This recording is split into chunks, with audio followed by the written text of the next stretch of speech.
ஆமாம் பயங்கரமாக தின்னுட்டு இருக்கீங்க. போண்டா சுட்டேன் சாமி. நீங்கள் ஸ்கூல் விட்டு வந்தீங்களா? சாப்பாடெல்லாம் சாப்பிட்டீங்களா? அண்ணனுக்கு வந்து கொஞ்சமாக சாப்பாடு இருந்துச்சு. அம்மா உருளைக்கிழங்கு போண்டா செஞ்சு கொடுக்க மாட்டாங்க. சூப்பராக உருளைக்கிழங்கு போண்டா செஞ்சு கொடுத்துருங்க. பாருங்கள் ஃப்ரெண்ட்ஸ், எவ்வளோ கிறிஸ்பாக நல்லா அப்படியே சாஃப்டாக மொறுன்னு உருளைக்கிழங்கு போண்டா இங்கே செஞ்சு முடிச்சுட்டேன். டீ போட்டுட்ருக்கிறேன். இன்னும் எங்கள் வீட்டுக்காருக்கு வருவாங்க, அவங்களுக்காக போண்டா உருளைக்கிழங்கும் இங்கே மாவு கலந்தது வச்சுருக்கிறேன். சரி வந்து சூடாக போட்டு கொடுத்துக்கலான்னு ஃபுல் வீடியோ எடுத்திருக்கோம். ரொம்ப டேஸ்ட்டாக இருக்குது ஃப்ரெண்ட்ஸ். அந்த மசாலா போண்டா, அதாவது உருளைக்கிழங்கு போண்டா சூப்பராக இருக்குது. வீடியோ எடுத்திருக்கோம். கண்டிப்பாக வரும் பெரிய வீடியோ பாருங்கள். எப்படி இருக்குது தாங்க? சாப்பிட்டு பார்த்தீங்கல்ல? நல்லா இருக்கு. போதுமா? சூப்பராக இருக்குது. நான் சாப்பிட்டுட்டு இருக்கும்போது பாப்பா வருது. இதே மாதிரி பசங்களுக்கு செஞ்சு கொடுங்க, சூப்பராக இருக்கும்.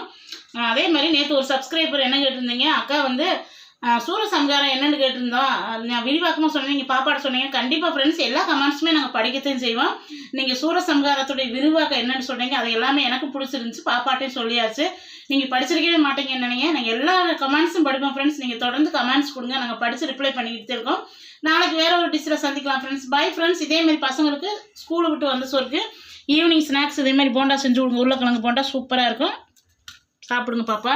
டீ குடிச்சதுக்கப்புறம் அம்மா ஊற்றி தரேன். பாய் தங்கம். பாய்.